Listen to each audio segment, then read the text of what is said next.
लोग भौतिक प्रकार की अपेक्षाएं रखेंगे इस कृपा से, देन वो लोग तो फ्रस्ट्रेट होंगे, उनको समझ ही नहीं आएगी, उनको पता ही नहीं चलेगा भगवान कुछ कृपा कर रहे हैं करके। बट ये कृपा जो है बिल्कुल स्पिरिचुअल है, आध्यात्मिक। आध्यात्मिक होने का मतलब ये है कि हमारा आध्यात्मिक प्रगति के लिए जो कुछ भी अनुकूल है, उस प्रकार की चीजें ही भगवान हमें देंगे। जैसा कई बार अगर मान लीजिए कोई भी परिस्थिति या कोई धन संपत्ति हमारा भक्ति के लिए अनुकूल नहीं रहा, जिस प्रकार की मनस्थिति अपनी है और जिस प्रकार कार्य हम करते हैं वो हमारा भक्ति के लिए अनुकूल नहीं है, देन भगवान सारा धन छीन लेते हैं। ठीक है बेटा, तुम्हारे लिए तुम्हारे धन जो है अनुकूल नहीं है भक्ति के लिए, मैं छीन ले रहा हूँ, तुम वैसे रहो।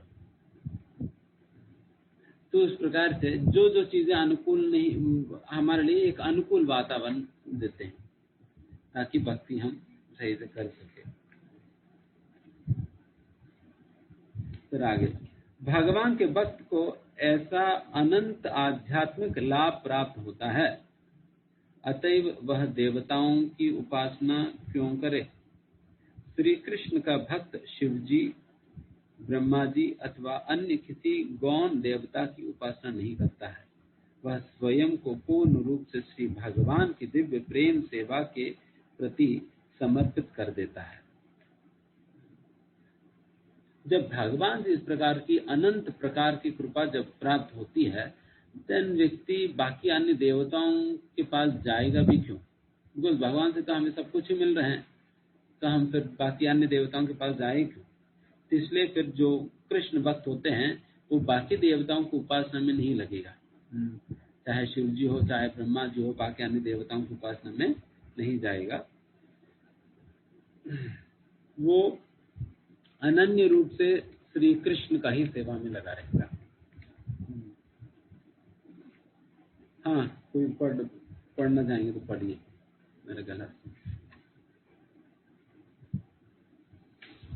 हरे कृष्ण प्रभु जी, गलत नंबर करता हूँ मैं। एक अन्य प्रश्न उठाया जा सकता है कि भक्तों को सुख अथवा दुख श्री भगवान की व्यवस्था से प्राप्त होता है तथा एक सामान्य मानव को अपने विगत कर्मों के फल स्वरूप सुख दुख प्राप्त होता है। फिर दोनों में भेद क्या है? साधारण कर्मी से भक्त किस प्रकार उत्तम है? उत्तर यह है कि कर्मी तथा भक्त एक ही स्तर पर नहीं है। कर्मी चाहे जीवन की किसी भी दशा में हो, उसका जन्म मरण का चक्र चलता रहता है, क्योंकि कर्म अथवा सकाम कर्मों का बीज वहां उपस्थित रहता है, जो अवसर पाते ही फल उत्पन्न करता है। सामान्य मनुष्य कर्म के नियम के कारण बारंबार जन्म मृत्यु में निरंतर फंसा रहता है, जबकि कर्म के नियम के अधीन न होने के कारण एक भक्त के सुख दुख भगवान की अस्थायी व्यवस्था के संग है तथा इनके द्वारा भक्त बंधन में नहीं पड़ता है। भगवान ऐसी व्यवस्था केवल एक अस्थायी प्रयोजन सिद्ध करने के लिए करते हैं।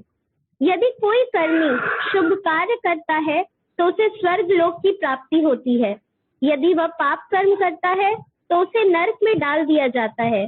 किंतु यदि एक भक्त चाहे तथाकथित पुण्य अथवा पाप पूर्ण रीति से कार्य करे, उसकी न तो स्वर्ग तक उन्नति होती है न नरक में पतन, अपितु उसे आध्यात्मिक लोक में स्थान प्राप्त होता है। अतएव भक्त के सुख दुख एक ही स्तर के नहीं है। चर्चा करें, एक कर्मी को सुख दुख मिलना तथा एक भक्त को सुख दुख मिलने में क्या अंतर है? इस बात की पुष्टि अजामिल के मोक्ष के संबंध में। हरे कृष्णा। तो यहाँ पर हम करते हैं, एक कर्मी के सुख दुख और एक भक्त के सुख दुख में एक कंपैरेटिव स्टडी किया जा रहा है।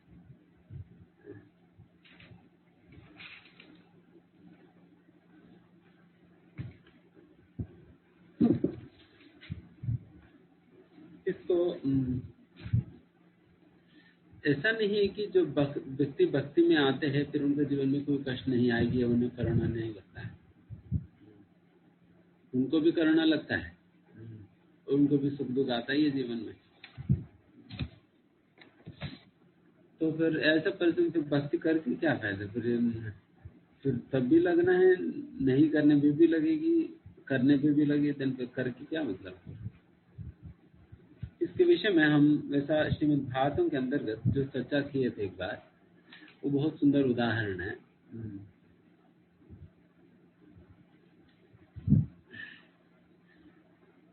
अभी हम सोच रहे थे, एक कर्मी और एक भक्त के जीवन में आने वाले कष्ट किस प्रकार के हम बता रहे थे।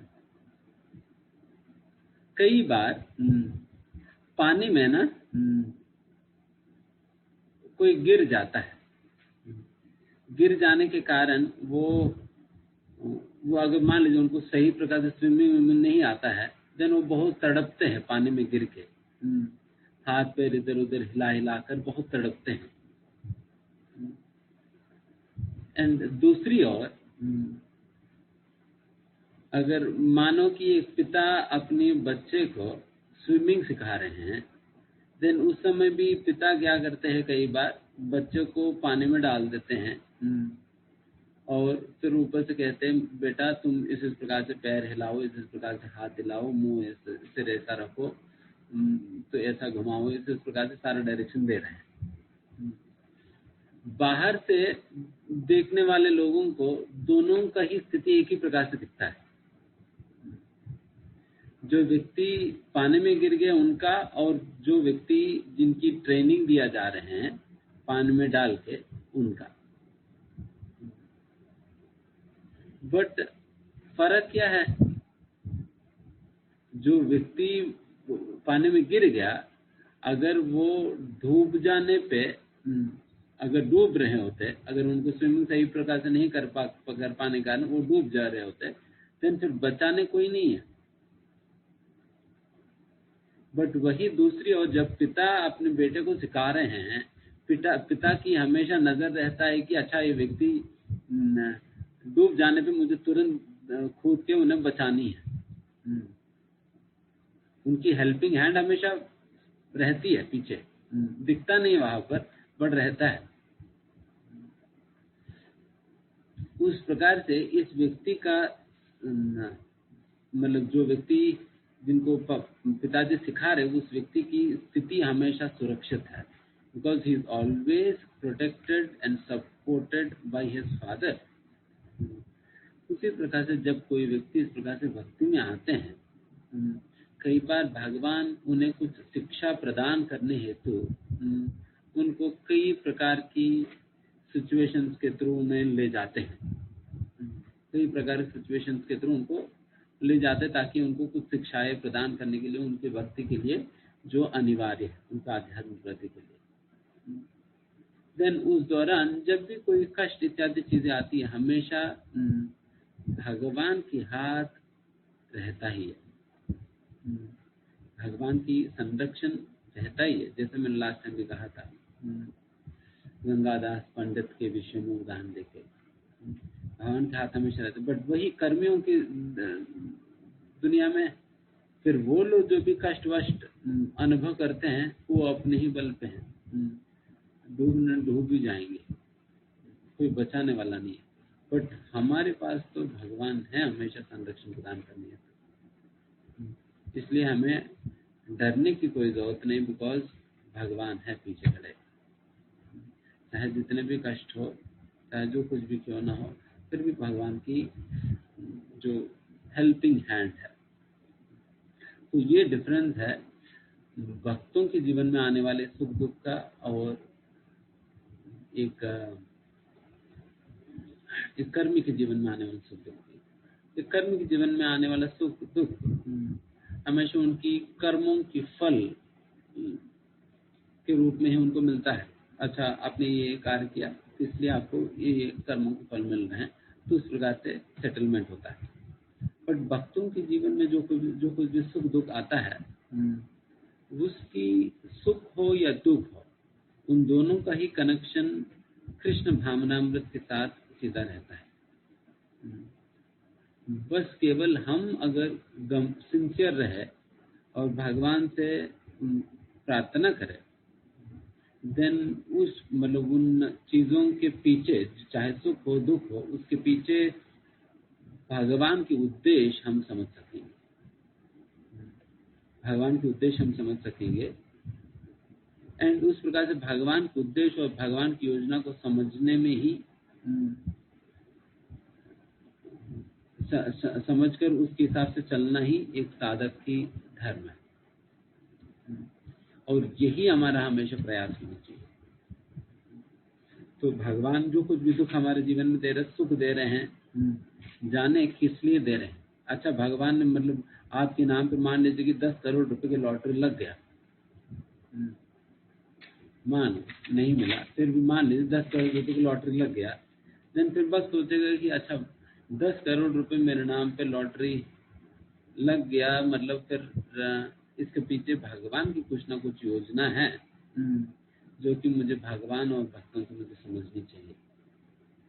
फिर वो समझकर फिर उस हिसाब से चलने का प्रयास करेगा, ना कि ये नहीं सोचा मेरे कर्मों में लिखा हुआ मैंने बहुत पुण्य कर्म कर रखा हूँ, तो मेरे कर्मों में लिखा हुआ 10 करोड़ रुपए लॉटरी लगने की, तो मुझे मिल गई 10 करोड़ रुपए, अभी जी भर के खाओ, ऐश करो, जियो, क्या दिक्कत है। तो इस प्रकार की बुद्धि नहीं रहता भक्तों का।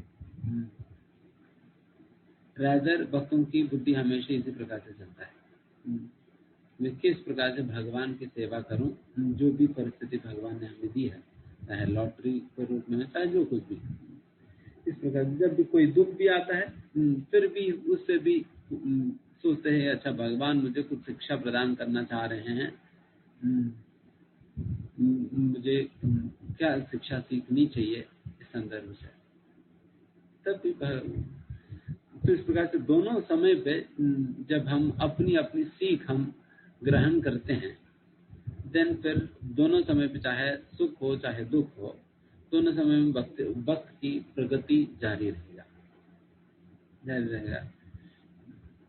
वही कर्मी दूसरी ओर, उनकी तो अपना कर्मों का ही फल मिल रहा है, बस सेटलमेंट हो रहा है। अभी आपने ये कार्य किया, फिर उसको सेटलमेंट हो गया, अभी मैं ये कार्य कर रहा हूँ, तो उसके बाद फिर उसके सेटलमेंट बाद में आएगी। बस उसी प्रकार से उनका जन्म मृत्यु जरा व्याधि का चक्कर चलता ही रहता है। वो कर्म करता रहेगा, फिर कर्म का फल मिलता रहेगा, कर्म करेगा, कर्म का फल मिलता रहेगा। बट हमारा भक्ति में फिर चाहे पुण्य करे चाहे पाप हो, तो दोनों, चाहे अच्छा सुख मिले दुख मिले, दोनों केसेस में हमारा प्रगति होगी, अगर इस प्रकार से सोचे तो। एंड दूसरा यहाँ पर जैसे लास्ट में कहा जा रहा है, पुण्य करे पाप करे कोई फर्क नहीं पड़ेगी।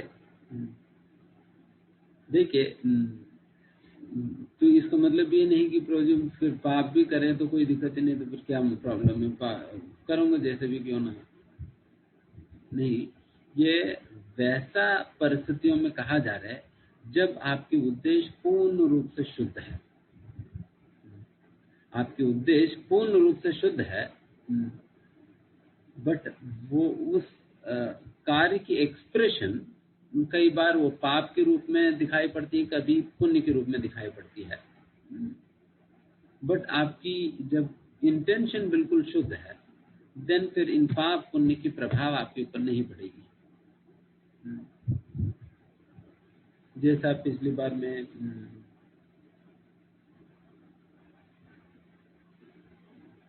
किनकी कहानी, श्रीरंग मंदिर के विषय में मैंने बताया ना, कब कहा तो बताया मुझे, क्लास में बताया था। श्रीरंगम मंदिर में तिरुमंगलवार करते थे, वो जब पहली बार श्रीरंग गए थे, फिर वहां पर तो श्री विग्रह वैसे ही जंगल में पड़ा हुआ था। कोई एक पुजारी बहुत डर के फिर जाते थे जल्दीबाजी में, फिर भगवान के सामने दीप जलाते थे, थोड़ा नैवेद्य लगाकर तुरंत भाग आ जाते थे, क्योंकि फिर जंगल होने के कारण डेकॉइटिंग की, फिर जंगली जानवरों की डर था, तो फिर इसलिए भाग आ जाते थे। तो इस प्रकार की स्थिति था। तो इस स्थिति में रंगनाथ जी को देखकर तिरुमंगलवार को बहुत दुख लगा। फिर उन्होंने निश्चय किया कि नहीं, मुझे कुछ मंदिर बनानी है। तो फिर मंदिर बनाने के लिए फिर लोगों के पास जाकर फिर वो भीख मांगने लगे, दान बड़े बड़े धनी लोगों के पास, बट कोई दे नहीं रहे थे। जब बहुत प्रयास किया डोनेशन कलेक्शन करने की, कोई डोनेशन नहीं दिया। देन फिर डोनेशन नहीं दिया तो फिर उन्होंने सोचा कि मुझे तो मंदिर बनाना ही है, चाहे जो कुछ भी हो, रंगनाथ जी को मैं इस प्रकार से मैं देख नहीं सकता, तो मुझे बनाना ही। देन फिर उनके पास दो ऐसा शिष्य आए थे जो कि योग वगैरह करके कुछ सिद्धि प्राप्त किए थे। एक व्यक्ति का सिद्धि ये है, किसी को भी बातों में घुमाकर रख सकते हैं। मतलब बातें बनाकर फिर उन्हें बातों में फंसा कर रख सकते हैं, बातें करते करते करते। उनको ध्यान, दूसरे व्यक्ति को ध्यान ही नहीं आएगी, अच्छा इनके साथ में बातें करते हुए रहेगा, कुछ और चल रही पता नहीं चला। तो दूसरा व्यक्ति का सिद्धि ये है कि वो कोई भी ताले को चाबी के बिना खोल सकते हैं। इस प्रकार के दो योग सिद्धियां प्राप्त किया हुआ लोग मिल जाते हैं, जो कि तिरुमंगलवार की भक्ति देखकर वो लोग प्रभावित हो जाते। फिर ये दोनों जाके तिरुमंगलवार से दीक्षा ले लिया। फिर तिरुमंगलवार फिर इन दोनों को शिष्यों को बुलाकर समझाते, देखिए अभी सेवा की समय आ गया, तो हमारी सेवा क्या है, इस प्रकार से लूटना धनी लोगों को। देन फिर ये दोनों फिर प्लान बनाते थे, कोई जाकर फिर मालिक को बातों में फंसा कर रखते थे, दूसरा पीछे से जाकर तिजोरी का चाबी वाबी खोल के, तिजोरी का ताला वाला खोल के फिर सारा कुछ निपटा देते काम। तो इस प्रकार से ये लोग जो है बहुत एक्सपर्टीज के साथ जब चोरी करने लगे, देन उस जगह की बाकी चोरों को पता चला कि इनकी एक्सपर्टीज ज्यादा है हमसे, तो इनके साथ हमें टीम अप कर देनी चाहिए। इनके साथ टीम वर्क करने से हमें ज्यादा फायदा होगा, क्योंकि हम अकेला सक्सेसफुल नहीं हो पा रहे। तो इनके साथ हम टीम अप करके, इन लोगों के पास एक्सपर्टीज है, तो इनके साथ टीम अप करके हम अच्छा से टीम वर्क में हम अच्छा से लूटपाट करेंगे। देन फिर ये बाकी लोग भी इनके साथ टीम अप करके देन फिर सारा लोगों को लूटपाट करके फिर वो मंदिर बनाया। तो एक प्रकार से देखा जाए, इस प्रकार से लूटपाट करके मंदिर बनाना भी क्यों न हो, ये सही नहीं है। लूटना, किसी चोरी करने, तो सही काम तो नहीं है।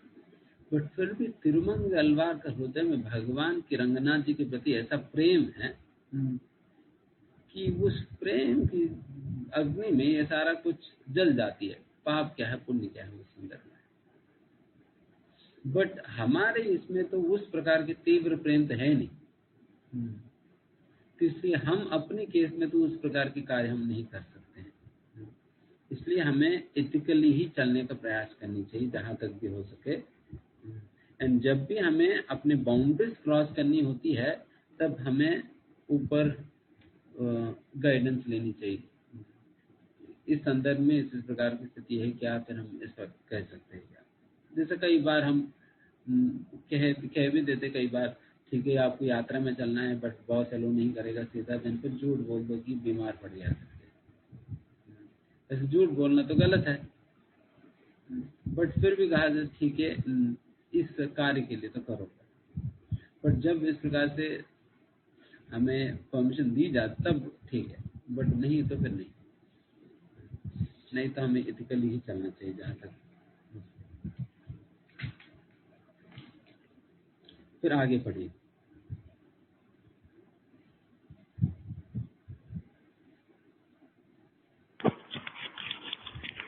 एक कर्मी को सुख दुख मिलना तथा एक भक्त को सुख दुख मिलने में क्या अंतर है? इस बात की पुष्टि अजामिल के मोक्ष के संबंध में अपने एक सेवक से यमराज के कथन से भी होती है। यमराज ने अपने पार्षदों को परामर्श दिया कि जिन लोगों ने भगवान का पवित्र नाम नहीं लिया है तथा भगवान के रूप, गुण तथा लीलाओं का स्मरण नहीं किया है, यमदूतों को उनके समीप जाना चाहिए। उन्होंने अपने दूतों को आदेश दिया कि इसके विपरीत यदि उनकी भेंट किसी भक्त से हो तो वे भक्त को सादर प्रणाम करें। अतएव इस भौतिक जगत में किसी भक्त की प्रगति अथवा अधोगति होने का प्रश्न ही नहीं उठता है, जैसे कि माता द्वारा दिए गए दंड तथा एक शत्रु के द्वारा दिए गए दंड के बीच विशाल अंतर होता है, उसी भांति एक भक्त की दुखी अवस्था तथा एक सामान्य कर्मी की दुखी अवस्था एक समान नहीं है। यम चर्चा करें, यमराज ने अपने सेवक यमदूतों को क्या परामर्श दिया? यह प्रश्न जी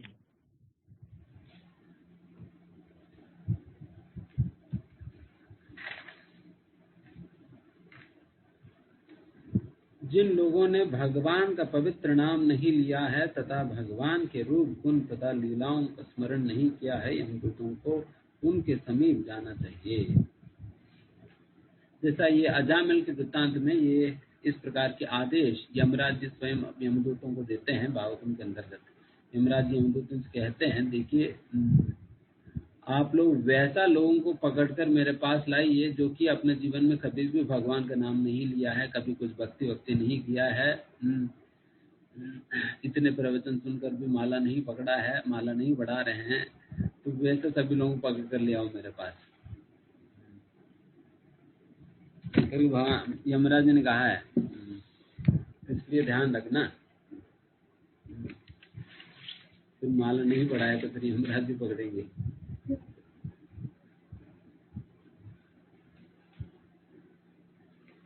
तो ये यमराज ने उस प्रकार के आदेश दिया, जो लोग अपने जीवन में कभी भगवान का नाम नहीं लिया है उन्हीं लोगों को पकड़ कर लानी चाहिए करके।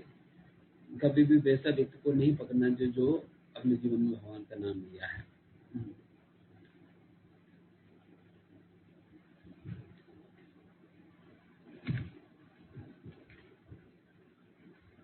और अगर आपकी भेंट भक्तों से होता है तो उन्हें सादर प्रणाम करो, उन्हें प्रणाम करके आओ, अगर आशीर्वाद लो।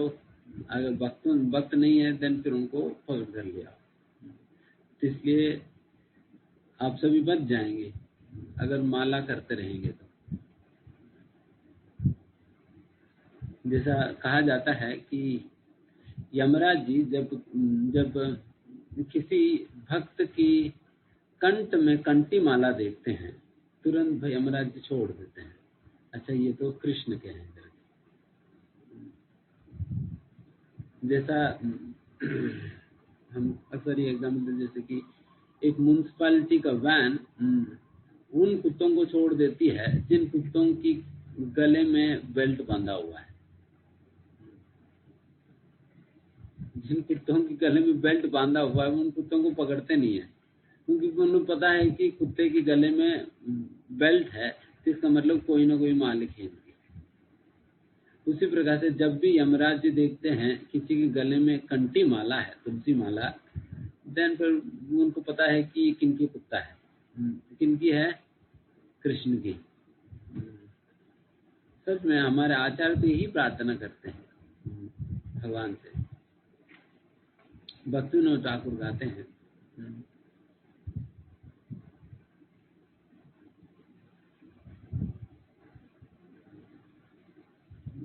ठाकुर गाते हैं, तुम्ही तो ठाकुरा तुम्हारा कुकुरा। तुम्ही तो ठाकुर, भगवान आप ही ठाकुर हो मेरे, और मैं आपकी कुत्ता हूँ। मैं आपकी कुत्ता हूँ घर की, और मैं क्या करता हूँ, बहुत सुंदर भजन है। मैं फिर क्या करता हूँ, मैं आपके घर की रखवाली करूंगा, किसी अयोग्य व्यक्ति को आपके घर के अंदर आने नहीं दूंगा। और दिन फिर नहीं, आपकी मेंटेनेंस बहुत मुश्किल हो जाएगी, मैं फिर नहीं रख पाऊंगा। देन फिर भक्तिविनोद ठाकुर कहते हैं, देखिए आप मेरे मेंटेनेंस के विषय में आप बहुत ज्यादा कुछ सोचने की जरूरत नहीं है। जो कुछ भी आपके भक्त लोग खाकर फेंक देंगे, वही उच्चिष्ट को महाप्रसाद के रूप में मैं ग्रहण करूंगा। बस मेरे मेंटेनेंस के लिए आपको कुछ और सोचने की जरूरत नहीं, बस मुझे रख लीजिए आप अपने पास। मुझे तिरस्कार ना करके मुझे आप अपने घर पे कुत्ते की तरह रहने दूंगा। इस प्रकार से भक्तिविनोद ठाकुर निवेदन करते हैं, आपको मेरे मेंटेनेंस करने की कोई जरूरत नहीं, बस जो आपके भक्त लोग जो कुछ भी खाओ आकर जो फेंक दिए हैं, बस वही उच्चिष्टि हमारे लिए महाप्रसाद है। 56 भोग वही है, तो वही खाकर ही हम जिएंगे। बस हमें यहाँ पर रहने दो और आपके घर की रखवाली करने दो, आपकी सेवा करने दीजिए। इस प्रकार की भावना व्यक्त करते हैं भक्तिविनोद ठाकुर। एंड जब इस प्रकार की कंठीमाली देखा जाता है, देन फिर उसी प्रकार की पहचान है यमराज जी का कि अच्छा ये उनके भगवान कृष्ण के हैं, देन फिर तुरंत छोड़ देते हैं, कुछ नहीं करेंगे। तो इसमें हम सभी बच जाएं, बच गए ना।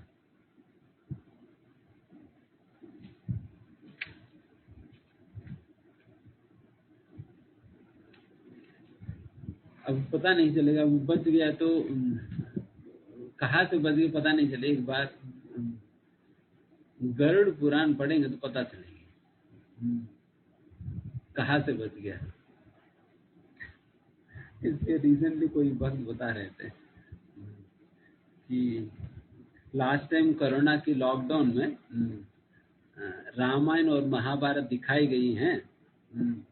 इस बार कोरोना के समय पे हमें महाभारत और रामायण नहीं दिखानी चाहिए, बल्कि गरुड़ पुराण सुनानी चाहिए करके, ताकि सभी लोगों को पता चले कि कौन से पाप किए और कहाँ कहाँ जाने वाले हैं। तो तब तो डर के मारे फिर भक्ति करेंगे, नहीं तो रामायण महाभारत की मजा लिया और फिर कुछ कर नहीं रहे।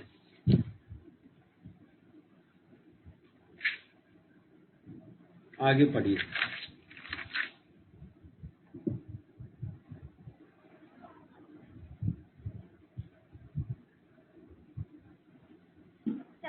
चर्चा करें।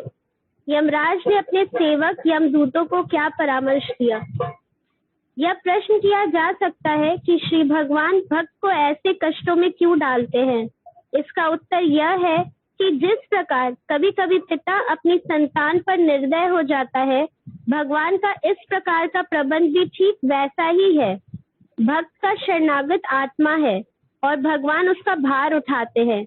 अतएव जब भी भगवान उसे दुखी जीवन की किसी भी परिस्थिति में रखते हैं, तब यह समझना चाहिए कि इस व्यवस्था के पीछे भगवान द्वारा नियोजित कोई विशाल योजना है।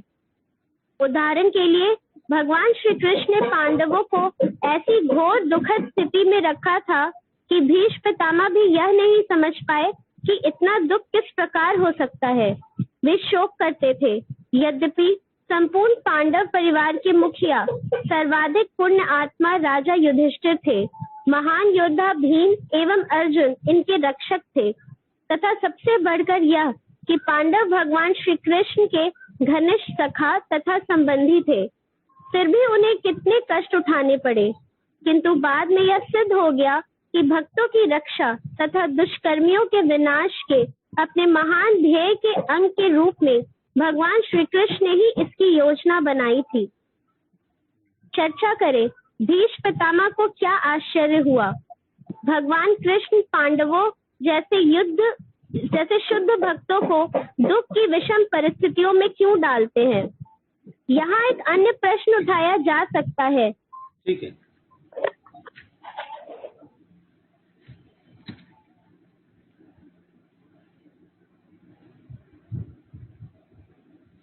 जैसे यहाँ पर जैसे पहले वाला पैराग्राफ में भी ये बात कहा गया है, जब भगवान किसी प्रकार का कष्ट अपना भक्तों के जीवन में देते हैं, वो उसी प्रकार से हमें देखनी या माननी चाहिए। जिस प्रकार से जब कोई माँ अपने बच्चों को किसी प्रकार का दंड देती है, तो उसी प्रकार से देखनी चाहिए।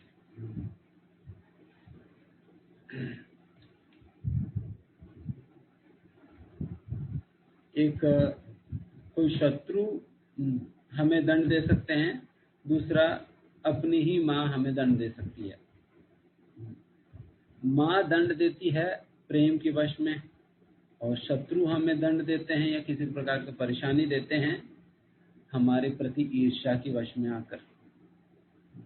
तो इस प्रकार से यहाँ पर दंड तो एक ही चीज है, बट जो प्रेरणा कहाँ से आ रही है वो उसमें फर्क है। कोई ईर्ष्या की वजह से हमें दंड दे रहे, कोई प्रेम से हमें दंड दे रहे हैं। तो इस प्रकार से जब हम उस दंड के पीछे प्रेम देखेंगे भगवान की, देन उस दंड को हम अप्रिशिएट भी कर पाएंगे देन उस दंड के पीछे छुपा हुआ भगवान की उद्देश्य को हम समझने का प्रयास भी करेंगे।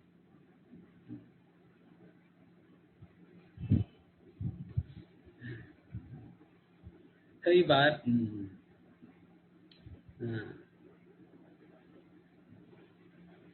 जो है बच्चे कोई शैतानी वैतानी करते हैं। माँ कभी कभी बच्चों को डांट देती है, ऐसा नहीं करना, वैसा ऐसा ऐसा करके। जब बहुत ज्यादा ही हो जाती है देन फिर बच्चों को थोड़ा पिटाई भी कर देती है। बट ये हमने देखा कि जब भी माँ पिटाई मतलब उन्हें मारती है फिर उनको बहुत दुख लगता है, अरे मैंने क्यों मार दिया, इन्हें नहीं मारना चाहिए था, वैसा वैसा करके कई बार लगता है। कभी कभी कोई माँ जो बहुत सेंसिटिव है या वो लोग फिर उस दिन खाना नहीं खाते, ठीक मैं खाना नहीं खाऊंगी, मैं बहुत दुखी हूँ। ऑल्दो उन्होंने ही मारा है बट फिर भी उनको दुख लगता है, और सुधारने के लिए मारा है बट फिर भी उनको दुख लगता है। तो इसी प्रकार से ही भगवान को भी मतलब दुख लगता है जब किसी को इस प्रकार से दंड देना पड़ रही हो। बट भगवान भी मजबूरी में देना पड़ते क्योंकि फिर उन्हें सुधारने के लिए दूसरा कोई और रास्ता नहीं है। मैं बहुत समझा बताकर मैंने प्रयास किया बट वो समझ नहीं रहे बातों से, इसलिए अल्टीमेटली उनके सुधार के लिए, उनकी भलाई के लिए मुझे इस प्रकार से दंड देना पड़ेगा। भगवान दंड देते हैं बट फिर उसके पीछे भी भगवान को भी बहुत दुख लगता है, बिकॉज भगवान इतना प्रेम करते हैं अपने भक्तों से या किसी से भी क्यों ना हो। इस प्रकार से माननी चाहिए। यहाँ पर भी जब पांडवों को भी अनेक प्रकार का कष्ट भगवान ने उनके जीवन में आने दिया, मतलब उनके जीवन में आया हुआ कष्टों को कोई गिनती ही नहीं है पांडवों के जीवन में खास करके। अगर किसी को कष्टों के अनुभव हो रहे देन फिर अगर पांडवों की तुलना में अगर देखे देन किसी को भी कष्ट ज्यादा नहीं हो दिखाई पड़ेगी, क्योंकि बहुत ज्यादा कष्ट ये लोग झेले थे अपने जीवन में। ऑल्दो जिस समय वो लोग थे भगवान साथी थे, इन भगवान की काउंसलिंग में है, भगवान की देख रेख में वो लोग अपने कार्य करते थे, और फिर साथ ही साथ भगवान भी प्रत्यक्ष रूप में उनके साथ रहा करते थे। जब भी बुलाओ भगवान आ भी जाते थे, तो इस प्रकार की स्थिति था। बट फिर भी उन लोगों को इस प्रकार के कष्ट इत्यादि चीजें सामने करना पड़ा। ये उन लोगों के दुष्कर्मों की वजह से नहीं है, बल्कि भगवान कुछ ऐसा योजना है, कुछ ऐसा ऊंचा उद्देश्य को संपन्न करना होता है, इसलिए भगवान अपने भक्तों को ही इस प्रकार के माध्यम बनाकर अपने उद्देश्य को संपन्न करते हैं। ठीक है, फिर आगे और पढ़ेंगे।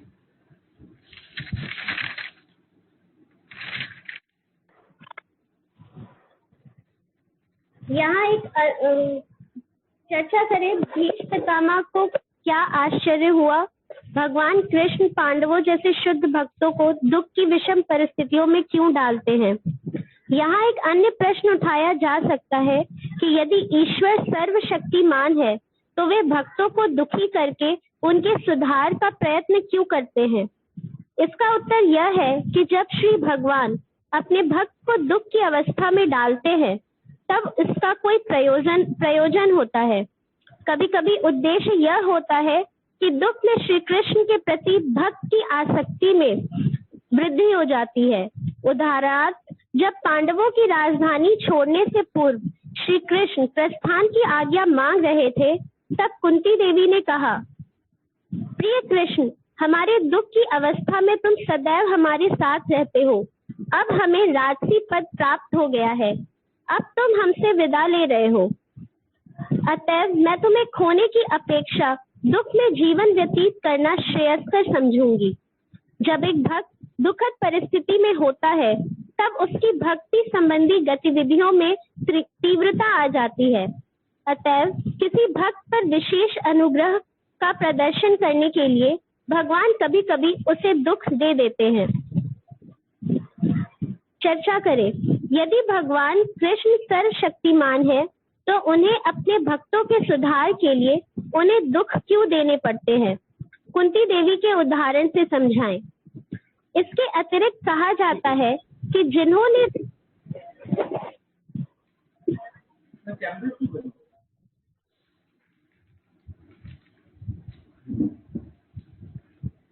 जैसे लास्ट में जैसे कहा गया, जब एक भक्त दुखद परिस्थितियों में होता है तब उसकी भक्ति संबंधी गतिविधियों में तीव्रता आ जाती है। कई बार भक्ति में जो इंटेंसिटी जो होनी है, जो तीव्रता जो हानि है, जैसा भागवत में कहा जाता है ना, तीव्रेन भक्ति योगेन यजन्ति पुरुषं परम। तीव्रेन भक्ति, जो तीव्र भक्ति नहीं हो पाती हमसे अपने आप से, देन भगवान उस तीव्र भक्ति को प्रेरित करने के लिए कई बार हमें वैसा दुखद परिस्थिति देते हैं ताकि हम तीव्र भक्ति करने लग जाए। नहीं तो इस प्रकार की नहीं करने पे लोग अपने आप से करते नहीं, अपने आप से करते नहीं। कई बार बच्चे है ना, अपने आप से पढ़ते नहीं है। अगर पीछे डंडा लेकर खड़े हो जाए कि उन्हें दिखाए कि देखो पढ़ोगे नहीं, देन फिर पिटाई करूंगा, पढ़ो, जब कहे तो दिन पढ़ लेते हैं। कम से कम पुस्तक के सामने बैठ तो जाएंगे। तो इस प्रकार से होता है। तो वैसे ही हम भी बस्ती में उसी प्रकार के हैं। कई बार वो तीव्रता के साथ भक्ति करनी होती है, वो तो करते नहीं है। देन फिर जब ढीलापन आ जाती है, फिर व्यक्ति बहुत लूज छोड़ते जा रहे, देन भगवान कुछ ना कुछ उनका जीवन में करते हैं, बेटा तुम्हारी भक्ति ढीला हो रहे हैं करके फिर भगवान कुछ ना कुछ करते हैं ताकि फिर उनकी वो अपने भक्ति में थोड़ा सा और तीव्रता लाए।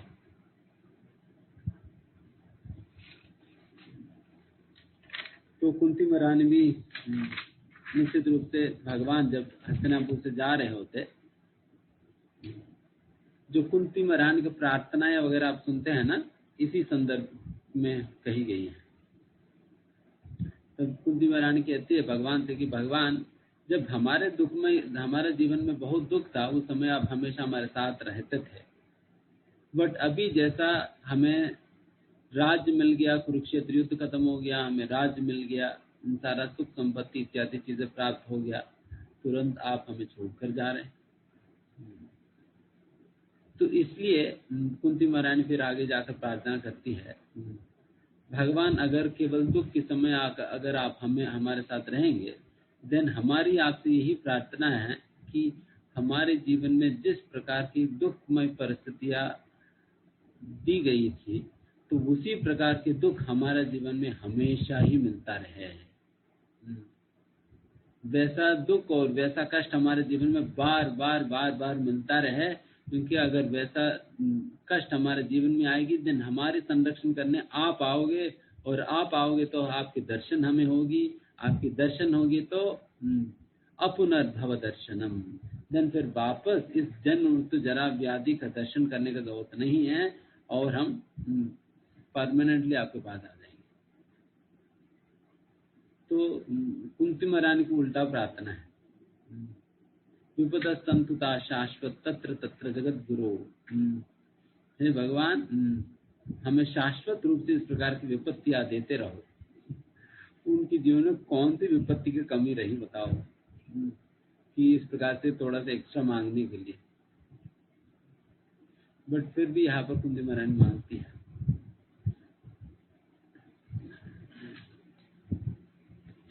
हम बाकी सारा प्रार्थना तो रिपोर्ट तो करते हैं, बट ये वाला प्रार्थना थोड़ा छोड़कर करते हैं, क्योंकि अभी इतना झेलने की क्षमता तो नहीं है। जितना दी गई उसी में ही भर गए हैं व्यक्ति। तो ये वाला प्रार्थना थोड़ा सा सोच समझ कर लेना होगा। तो बहुत भावुक स्थिति में पहुंच गया तो ठीक है। ठीक है, आगे पढ़िए।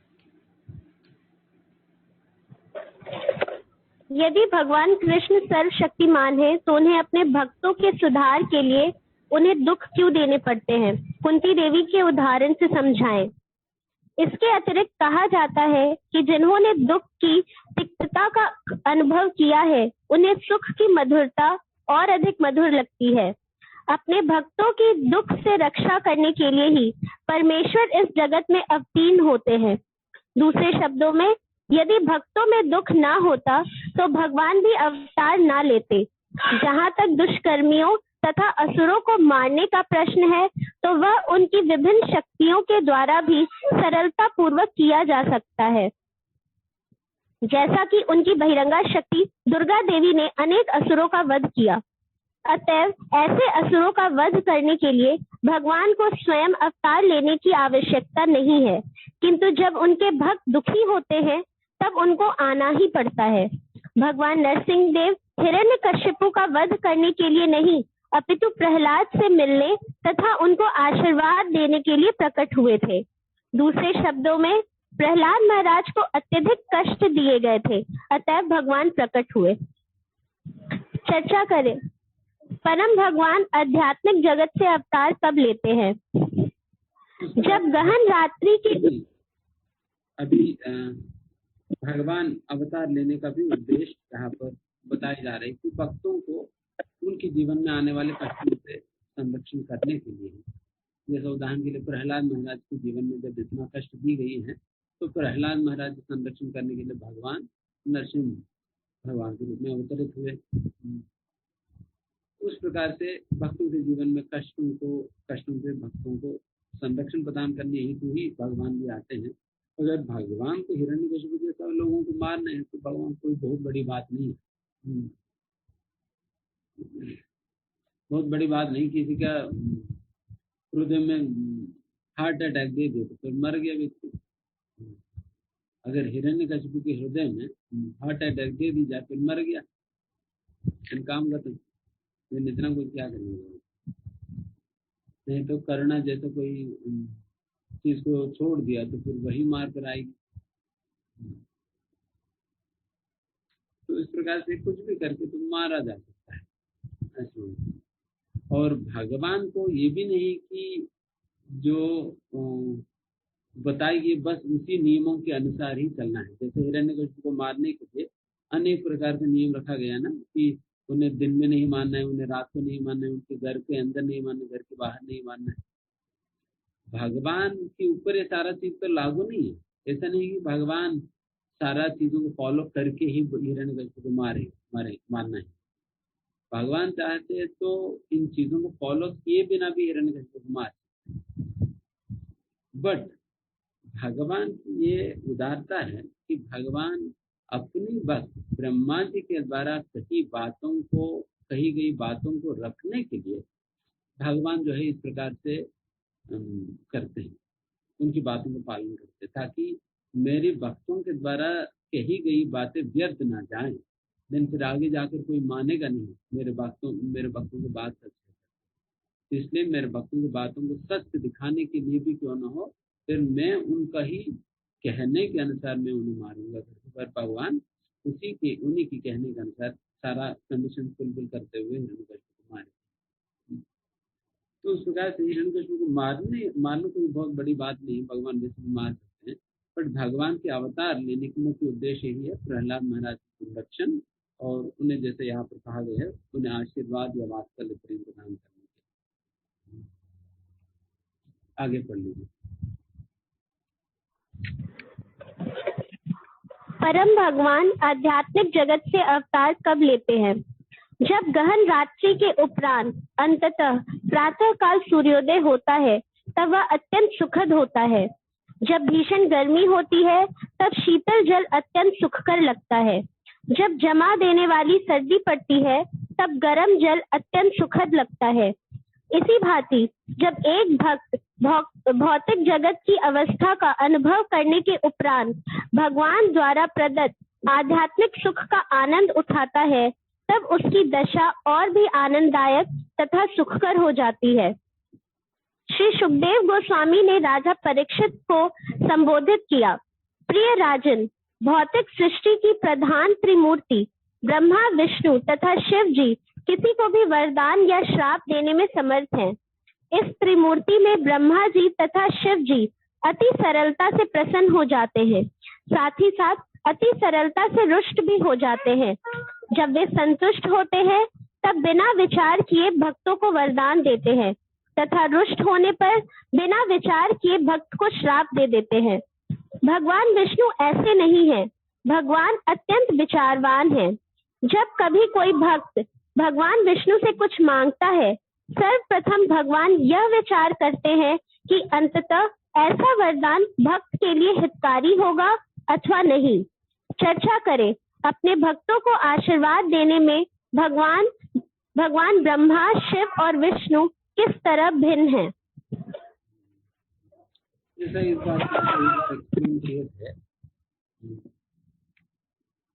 हम एक छोटे से उदाहरण देते हैं कि जैसा कोई बच्चा जिनको जुकाम और बुखार है वो आइसक्रीम पार्लर पे जाकर फिर आइसक्रीम मांगने पे दुकान वाले को दे देगा, बट माता पिता तो नहीं देंगे।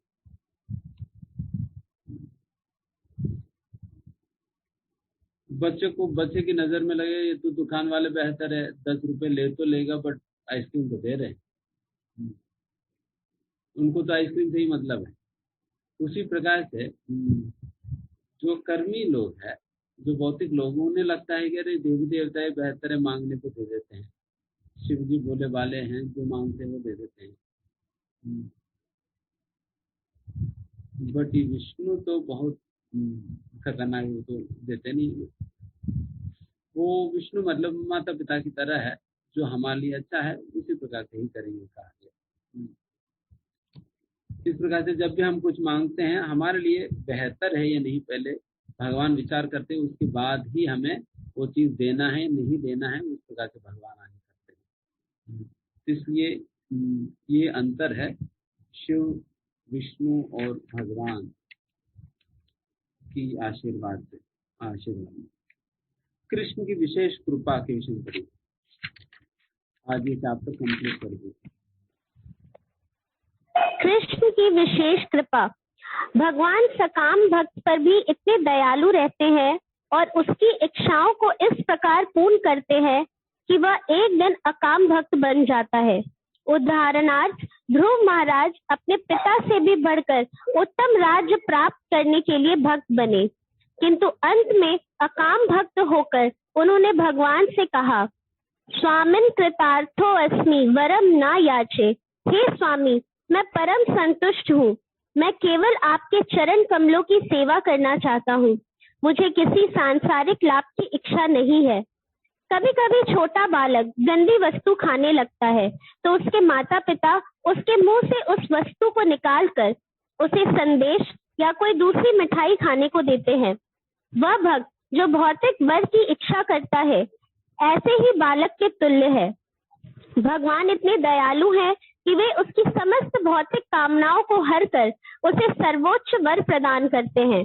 अतः भौतिक कामनाओं के लिए भी श्री भगवान के अतिरिक्त अन्य किसी की पूजा नहीं करनी चाहिए। मनुष्य को भगवान की ही भक्ति करनी चाहिए, जिससे उसकी समस्त कामनाएं पूर्ण हो और अंत में वह श्री भगवान के धाम वापस पहुंच सके। सकाम भक्तों के साथ भगवान क्या करते हैं, ध्रुव महाराज और मिट्टी खाने वाले बालक के उदाहरण से समझाए। तो यहाँ पर लगभग इस चैप्टर के अंदर कई चीजें तो हम काफी समय से डिस्कस करते हुए आ रहे थे, इसलिए हम बहुत विवरण के साथ एक्सप्लेन नहीं कर रहे हैं। और इसमें जैसा अगर कोई सकाम भावना के साथ भगवान से कोई इच्छा करते हुए अगर भगवान को भक्ति करे, पूजा करे, जब करे, भक्ति करे, तो उस समय भगवान उनके साथ कैसे रेसिप्रोकेट करते हैं इसमें बताई गई है। जिस प्रकार से ध्रुव महाराज इसी इच्छा के साथ भगवान की भक्ति करने लगे, भगवान की ध्यान करने लगे, तपस्या करने लगे कि मुझे एक ऐसा राज चाहिए। ध्रुव महाराज की कहानी तो लोग जानते ही होंगे। इनके पुत्र है ध्रुव महाराज, उत्तानपाद के पुत्र है। और उत्तानपाद के पुत्र जब वो अपने पिता उत्तानपाद की पितामह मतलब ब्रह्मा जी से भी बड़े राज्य मुझे चाहिए करके ध्रुव महाराज जी गए। कोई छोटे मोटी इच्छा लेकर नहीं, हम तो ज्यादा से ज्यादा क्या मांगते हैं, यहीं पर ही कोई प्लॉट वॉट दिला दो करके। बट यहाँ पर ध्रुव महाराज जी की इच्छा तो यहाँ के प्लॉट वॉट की बात नहीं है, तो पूरा ब्रह्मा जी का ही राज्य से बढ़कर राज मांग रहे, मतलब ये पूरा ब्रह्मांड है ब्रह्मा जी के राज्य, मतलब उस ब्रह्मांड मतलब इस तीनों लोग जो कि ब्रह्मा जी जिसकी इंचार्ज है, इन तीनों लोगों से भी बढ़कर राज्य चाहिए ध्रुव महाराज। तो कोई छोटे मोटी इच्छा लेकर तो नहीं गए ब्रह्मा जी के पास, भगवान के पास जब इस प्रकार की इच्छा लेकर जब गए थे, बट भगवान एक व्यक्ति को भक्ति में लाकर ऐसा शुद्धिकरण करने लग जाते हैं जिससे फिर उनका इच्छा ही खत्म हो जाती है। फिर जैसे इच्छा खत्म हो जाती है फिर भगवान प्रत्यक्ष हो जाएंगे, बेटा क्या चाहिए, अभी क्या चाहिए, पहले तो इच्छा था अभी तो कुछ नहीं चाहिए, पहले इच्छा था मेरी इस प्रकार की राज प्राप्त हुई, बट अभी तो इच्छा नहीं है। देन फिर ध्रुव महाराज कहते हैं भगवान से, भगवान मैं मूर्खतावश में कांच के टुकड़े के पीछे मैं भाग रहा था, बट मुझे अभी आपकी कृपा के रूप में एक वज्र ही मिल गया, तो मुझे अभी कांच के टुकड़े के पीछे नहीं भागना है, इसलिए मैं संतुष्ट हूँ, मुझे वो चीज नहीं चाहिए। फिर भी भगवान दे देते, भगवान ध्रुव महाराज को ध्रुव लोक प्रदान करते हैं, जो कि ब्रह्मा जी के लोक से भी बिल्कुल परे माना जाता है। क्योंकि ध्रुव लोक मतलब कौन सा लोक है, ध्रुव लोक मतलब वो लोक है जहाँ पर भगवान स्वयं रहते हैं, मतलब भगवान अपने ही धाम को अपने ही भूमि को उनके नाम पर लिखते। ठीक है, ब्रह्मा जी के राज से बढ़कर और कुछ नहीं, मेरे ही तो है, मेरे ही घर में आपके नाम पे लिख देता हूँ करके फिर ध्रुव महाराज के नाम पे लिख दिया। ठीक है, आज से ये आपके नाम पे है तो ध्रुव लोग कहा जाएंगे। तो वैसा ध्रुव लोग है।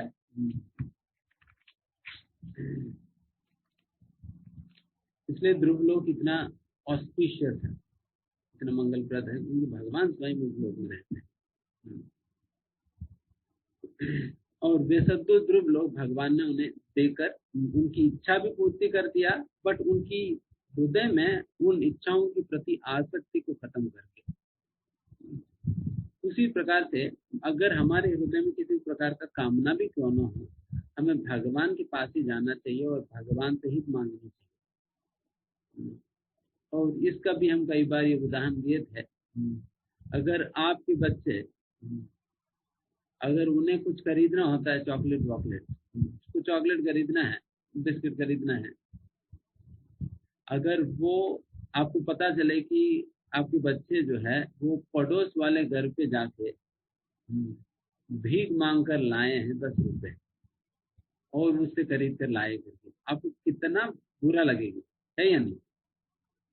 बहुत बुरा लगता है ना, रे तुम्हें मैं क्या नहीं दे रहा हूँ कि तुम्हें इस प्रकार से बाहर भीख मांगना पड़ा, सब कुछ मैं दे रहा हूँ ना, क्यों आप इस प्रकार से बाहर गए, उसमें डांटेंगे ना। उसी प्रकार से भगवान को बहुत बुरा लगता है, जब मैं तुम्हें सब कुछ दे रहा हूँ, तुम इस प्रकार से पड़ोस वाले घर पे जाके चाचा वाचा के पास जाकर मांगने की क्या जरूरत पड़ी, मैं तुम्हारे पिता हूँ, मेरे से मांगो जो चाहिए। तो उसी प्रकार से भगवान से मांगे जो कुछ भी चाहिए, वो हमारे पिता, वो हमारे अधिकार बनता है उनसे कुछ भी मांगना, क्योंकि वो हमारे पिता है, उनसे मांगो जो कुछ भी चाहिए, बट चाचा वाचे के पास मत जाओ या पड़ोस वाले के पास मत जाओ भीख मांगने। तो इस प्रकार से भगवान की भावना है, तो हमें भी उसी प्रकार से करनी चाहिए। भगवान से ही जो कुछ भी है हमें भगवान से मांगना चाहिए। भगवान से मांगने का जैसा मतलब विशेषता यही है कि एक तो वो इच्छा भी भगवान पूर्ति करेंगे, ऐसा नहीं इच्छा पूर्ति नहीं करते, इच्छा भी हमारा नुकसान ना करते हुए इच्छा पूर्ति करेंगे, और साथ ही साथ हमारा हृदय का शुद्धिकरण भी करें। बट बाकी लोगों को केवल आपके द्वारा दी गई पूजा पाठ या सम्मान से ही मतलब है। जैसा आइसक्रीम पार्लर वाले को बच्चे के द्वारा दी गई पैसे से ही मतलब है। उनको बच्चे के स्वास्थ्य के लिए खतरा है क्या है, उनको कोई मतलब ही नहीं है। जुकाम बुखार हो, ठीक है, आपको 5 आइसक्रीम चाहिए, लेकर जाओ करके वो पैसा लेगा, आइसक्रीम दे देगा, भेज देगा, उनको कोई मतलब नहीं। तो उस प्रकार से बट भगवान तो मतलब रखते हैं हमारी असली प्रयोजन के विषय में।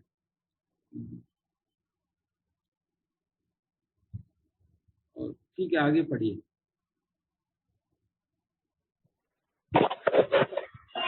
इसकी व्याख्या चैतन्य चरितमृत मध्य 22.37 to 39, 41 में की गई है। कृष्ण कहे, श्री कृष्ण कहते हैं, आमा भजे, वह मेरी सेवा में रत है। मागे विषय सुख, तो भी इंद्रिय सुख चाहता है। अमृत छाड़ी विष मांगे, ऐसा भक्त उस पुरुष के तुल्य है जो अमृत को छोड़ विष की याचना करता है। ए बड़ा मूर्ख, यह उसकी नादानी है। आमी विज्ञ, किंतु मैं अनुभवी हूँ। ए मूर्खे, विषय केने दिब, मैं ऐसे मूर्ख को भला क्यों कर भौतिक सुख जैसी गंदी वस्तु देने लगा। स्व चरणामृत, मेरे लिए अच्छा होगा यदि मैं उसे अपने चरण कमलों की शरण दूं। विषय भुलाइब, मैं ऐसा करूंगा कि वह समस्त भौतिक कामनाओं को भूल जाए। काम लागी कृष्ण भजे, यदि कोई इंद्र तृप्ति के लिए भगवान की सेवा में रत होता है, पाए कृष्ण रसे, उसे अंत में भगवान के चरण कमलों की सेवा का स्वाद मिल जाता है। कामचारी दास हईते हया अभिलाषे, वह समस्त कामनाएं छोड़कर भगवान का चिरंतन सेवक बनना चाहता है। क्रिया, ऊपर दिए गए अनुच्छेद से सारे बंगाली शब्दों को निकालें और एक साथ 2 या 3 बार उच्चारण करें। फिर ऐसा ही सभी हिंदी शब्दों के साथ करें। चर्चा करें, भौतिक कामनाएं होने के बावजूद भी हमें केवल भगवान की ही पूजा क्यों करनी चाहिए, किसी अन्य की क्यों नहीं। नोट, कृष्ण हर भक्त के साथ अलग तरीके से व्यवहार करते हैं। कुछ भक्तों को वे दुख में रख सकते हैं और कुछ को प्रचुर मात्रा में संपन्नता और सुख देते हैं। क्या आप में से कोई बताना चाहेगा कि कृष्ण आपके साथ कैसा व्यवहार करते हैं? करुणावश भक्त प्रचार करते हैं। वैष्णव भक्त बद्ध जीवों पर स्वभाववश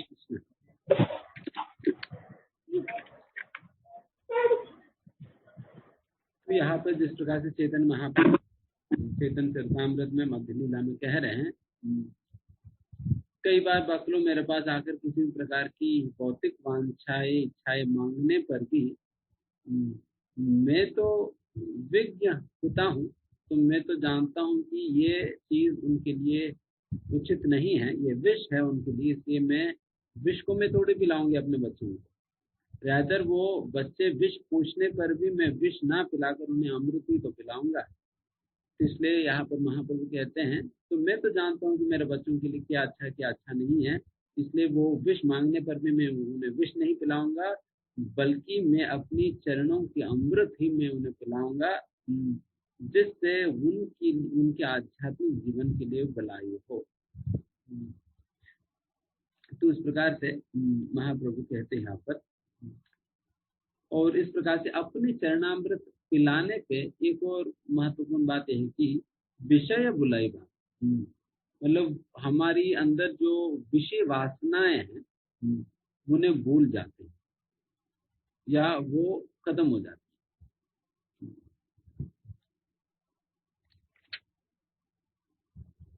और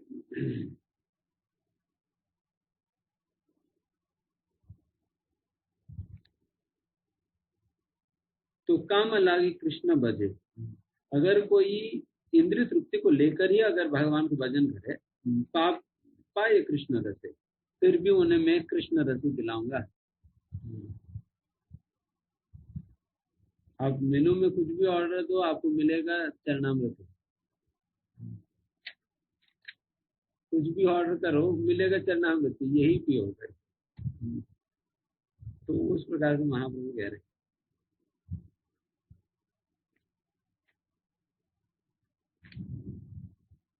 इस प्रकार से भगवान अलग अलग प्रकार के लोगों के साथ अलग अलग प्रकार से व्यवहार करते हैं। किसी को सारे सुख सुविधाएं, संपत्ति इत्यादि चीजें देकर उन्हें सुख पूर्वक भक्ति करने देते हैं।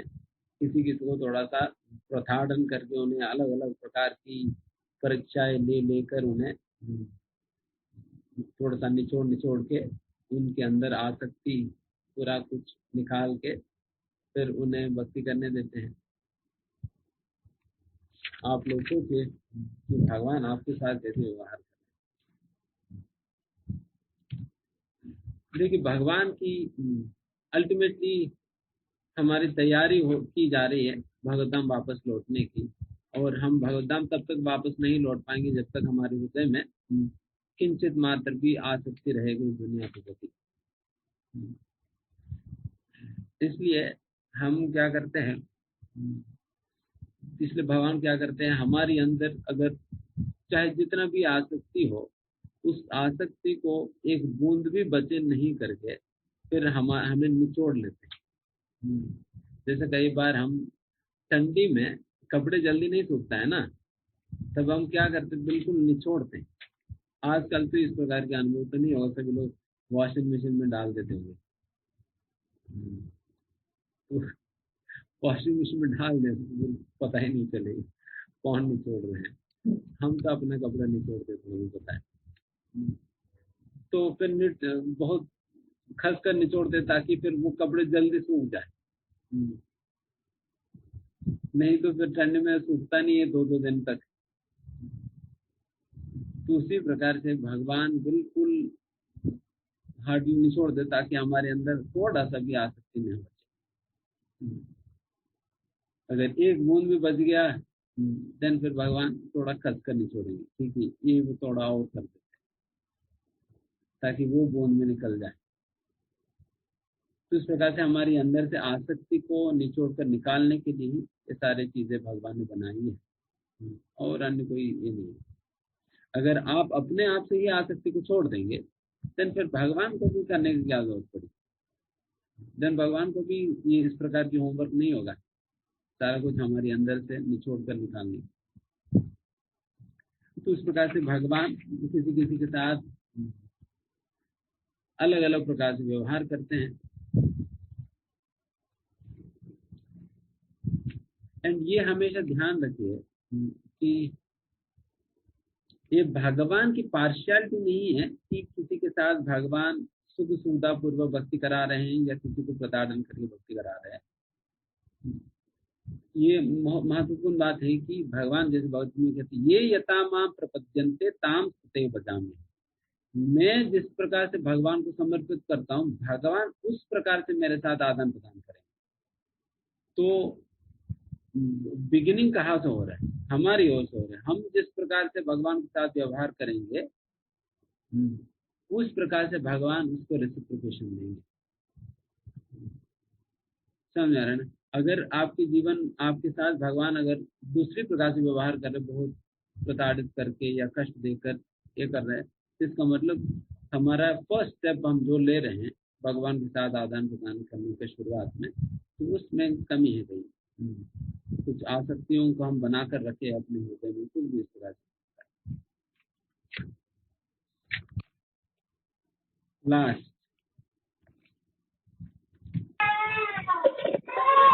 करुणावश भक्त प्रचार करते हैं। वैष्णव भक्त बद्ध जीवों पर स्वभाववश द्रवित होकर कृपा करते हैं। बिना बुलाए भक्त द्वार द्वार जाकर लोगों को जागृत करते हैं तथा श्री कृष्ण के नित्य दास के रूप में जीव के यथार्थ स्वरूप का ज्ञान देकर अविद्या के अंधकार से उनका उद्धार करते हैं। ऐसे भक्तों को जनता में श्री कृष्ण भक्ति के प्रचार के लिए भगवान अपनी विशेष शक्ति प्रदान करते हैं।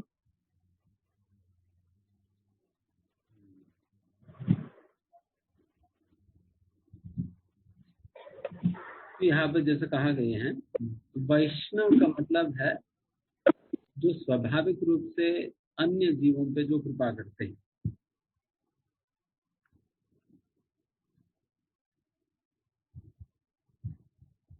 इसलिए भक्त लोग बिना बुलाए घर घर द्वार द्वार पे जा जाकर लोगों को आमंत्रित करते हैं प्रोग्राम्स में आने के लिए और इस प्रकार से भक्ति में जुड़ने के लिए। तो इस प्रकार से करने में लोगों को बहुत ऐसा लगता है कि अरे क्या जाऊं, क्या मांगूं। नहीं, इस प्रकार से करने से ही अपनी अहंकार की शुद्धिकरण होगी। इस प्रकार से करने पे अपनी अहंकार की शुद्धिकरण होगी। इसलिए हर एक व्यक्ति को इस प्रकार के कार्यों में लगनी चाहिए। बट आज के समय पे तो ऐसा होता हो नहीं पा रहे इस परिणाम में। बट कम से कम हम ऑनलाइन तो जहां तक भी हो सके हम करें। ऑनलाइन जहां जहां तक भी हो सके करें। एंड जैसे यहाँ पर कहा जा रहे हैं कि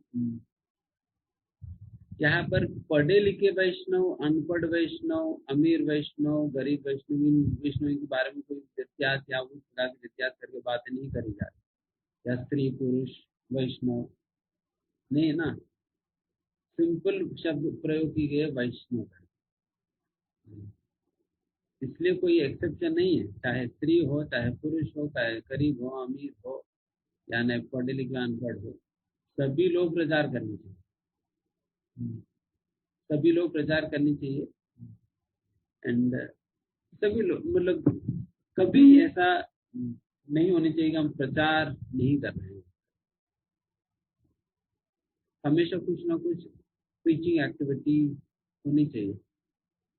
एंड स्पीचिंग एक्टिविटी भी हवा में नहीं चलना चाहिए। हमेशा कुछ ना कुछ टारगेट होनी चाहिए। ठीक है, मैं इस साल में इतने लोगों को जोड़ूंगा, इस प्रकार से कुछ ना कुछ टारगेट लेकर करनी चाहिए। नहीं तो फिर कोई कोई कहते प्रोजेक्ट जितना हो सके कर लेंगे, तो इसका मतलब हवा में ही कर ले।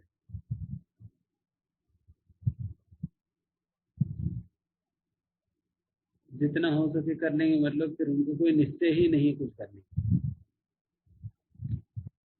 जो व्यक्ति असलियत में जो निश्चय करता है, देन वो कुछ ना कुछ एक रीजनेबल और प्रैक्टिकल टारगेट लेगा, देन उसकी ओर प्रयास करेगा। तो उसी प्रकार से हर एक व्यक्ति को इस प्रकार से सोचकर प्रचार करनी चाहिए। जितना भी आप जानते हो उतना ही आप प्रचार करो, लोगों को बताइए, समझाइए। अभी तो वैसा कोरोना के समय पे तो अभी सब कुछ ही ऐसा हो गया कि घर पे बैठे बैठे सब कुछ हो जाता है। पहले तो शॉपिंग वॉपिंग में कितना समय जाता था, कितना भीड़ भाड़ रहते थे ना, मॉल्स में, बाजार में, मार्केटों में। और हमारा भी कितना समय चले जाता था कि सब्जी खरीदने के लिए जाओ, ग्रोसरी करो, ये करो, वो करो, सारा कुछ करो। बट अभी सब कुछ फोन करते हैं, सब कुछ घर पे होम डिलीवरी। कितना समय सेव हो गया।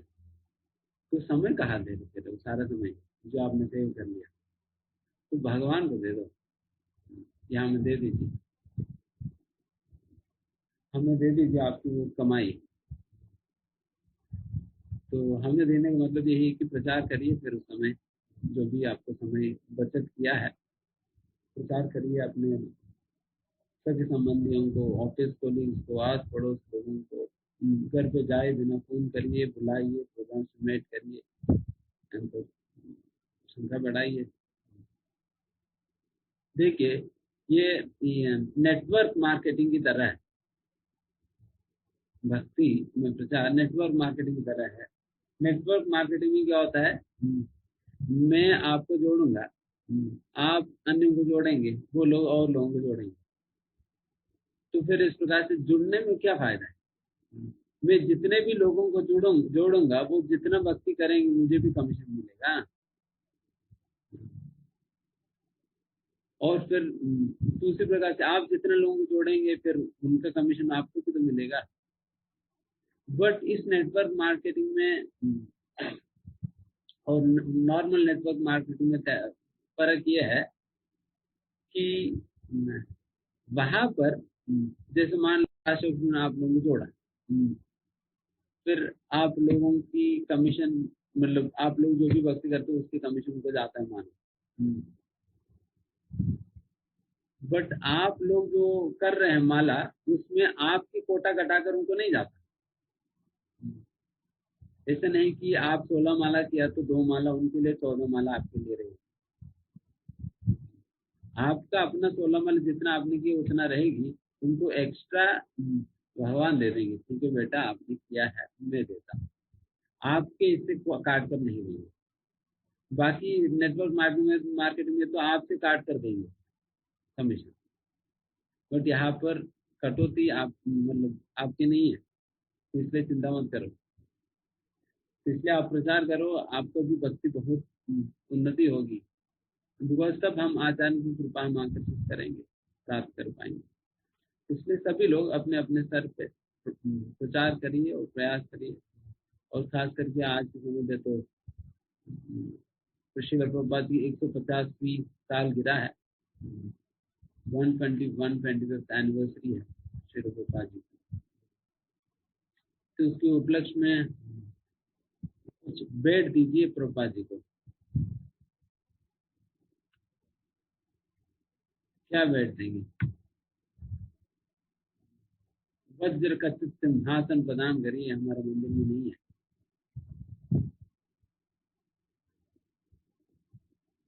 सोना और वज्रों से बना हुआ सिंहासन दीजिए।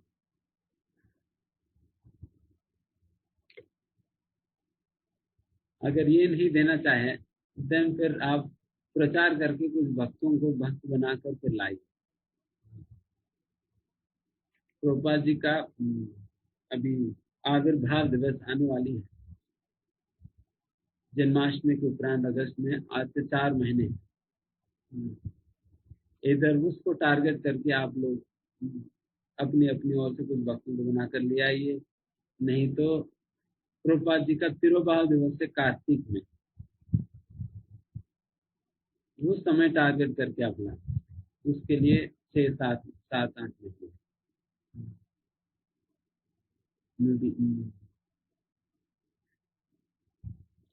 जो अभी कनेक्टेड नहीं है वैसा लोगों को, नया लोगों को आप लोग जोड़िए, उनसे कोई 4 से 8 माला तक ले आइए लोगों को इस 5-6 महीने में, या 4 महीने में हो या 5-6 महीने में हो, उस स्तर तक लाइए 4 से 8 माला तक। एंड उस प्रकार से आप ऑफर करिए कुछ, कोई 5 भक्तों को ऑफर कर सकते, कोई 10 लोगों को ऑफर कर सकते हैं, कोई 15, कोई 20। उस प्रकार से प्रभुपाद को भेंट दीजिए।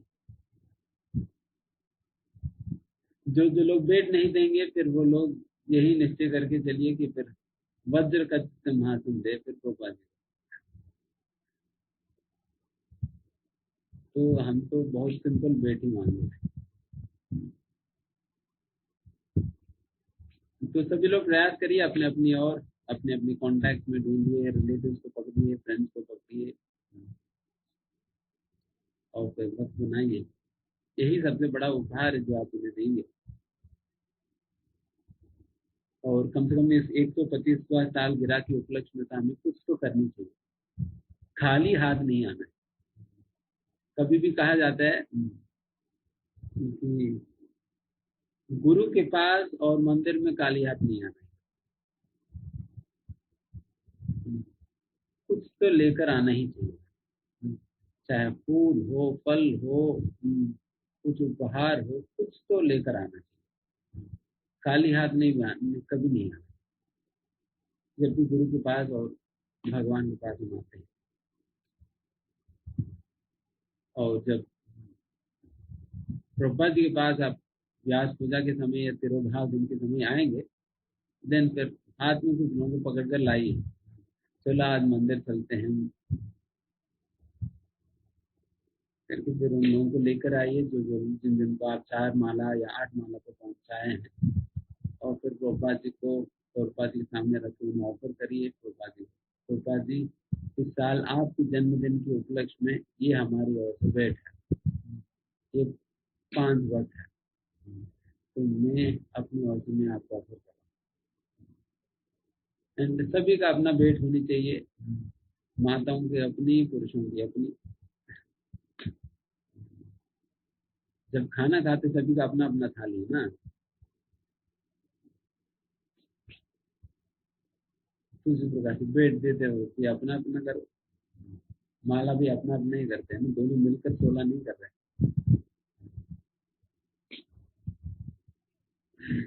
तो इस प्रकार से प्रयास करिए सभी लोग।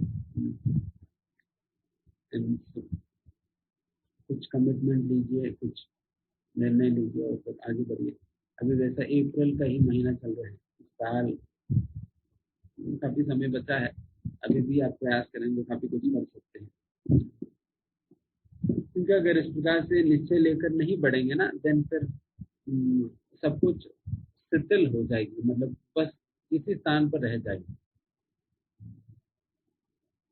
क्योंकि ये आंदोलन बहुत ज्यादा समय तक तो नहीं चलने वाला, केवल 10,000 साल तक चलेगी।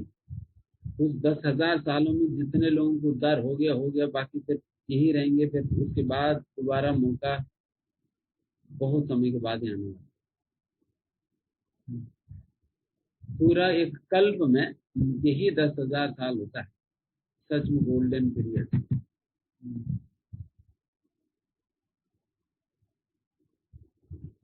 वो लोग बिना अनजाने बहुत आसानी से, नॉर्मल कुछ कई लोग जाते हैं, बट बहुत आसानी से जाने का व्यवस्था इसी 10,000 साल में गोल्डन एज कहा जाता है ना। पूरा कल्प मतलब आप सोचिए, एक चतुर्युग में 42 लाख ईयर, एक कल्प मतलब 420 करोड़ ईयर्स में 420 करोड़ सालों में एक 10,000 साल की जो है इस प्रकार की मौका होता है। तो उस समय हम खाली बैठ जाए, खा पी कर सो जाए और किसी को प्रचार ना करें, अपने ही माला करते रहे दिन भर, कोई किसी को फायदा नहीं मिल पाएगा। इसलिए हमें, हम सभी लोगों की जिम्मेदारी है, तो जी के द्वारा दी गई ये हमारा व्यापार है, व्यवसाय है, प्रचार करना। इसलिए सभी लोग प्रचार करिए। ऐसा नहीं कि सभी लोगों को हम ही प्रचार करेंगे। आप सभी लोग भी इतना समय से सीख रहे हैं, सारी चीजें, सारा चीज सीख रहे हैं, उन चीजों को उपयोग करके सब लोगों को प्रचार करिए। प्रभुपाद जी, चैतन्य महाप्रभु चाहते थे कि हर एक व्यक्ति गुरु बन जाए।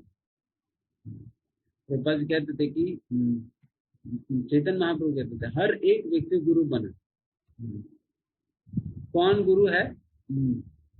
गुरु का कोई ब्राह्मण, क्षत्रिय, वैश्य, शूद्र, स्त्री, पुरुष इत्यादि चीजों में कोई फर्क नहीं। गुरु वो है, यही कृष्ण तत्व वेत्ता से ही गुरु है। जो भी कृष्ण को तत्वतः जानते हैं वो गुरु है। आप लोग तत्वतः सुन रहे हैं, प्रभुपाद जी की पुस्तकों में पढ़ रहे हैं, बस वही बताइए। सभी लोगों का लक्ष्य गुरु बनना ही चाहिए। प्रभुपाद जी कहते मैं ही अकेला क्यों गुरु बन, आप सभी लोग ही गुरु बन। प्रभुपाद याद होते थे। तो इस प्रकार से हम सभी को ही प्रभुपाद जी का इच्छा है, और हम सभी लोग इस प्रकार से प्रचार करें भगवान के विषय में, और लोगों को भक्ति मिलाए, और हम स्वयं भी अच्छा भक्ति करें, और इस प्रकार से प्रभुपाद जी की सेवा करें। ठीक है, फिर यहाँ पर हम समाप्त करते हैं। हम जैसा हमने कहा, अब सभी लोग कुछ संकल्प लीजिए भक्तों को जोड़ने का, एंड फिर उस संकल्प की ओर आप लोग आगे प्रयास करिए। ऐसा मत सोचिए करुणा की वजह से फिर हम करुणा नहीं बांट पाएंगे। करुणा बांटते रहिए, चाहे करुणा आ जाए, कुछ भी आ जाए। फोन पे तो कर ही सकते हैं ना,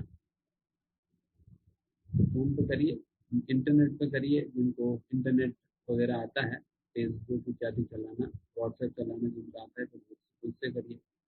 जो भी माध्यम आप जानते हो उससे आप करके फिर लोग भक्ति को जोड़िए। ठीक है, किसी को कोई प्रश्न है? हाँ जी माता जी बोलिए। कृष्णा प्रभु जी, दंडवत प्रणाम। आवाज आ रही है प्रभु जी? हरे हाँ कृष्णा। आ रहे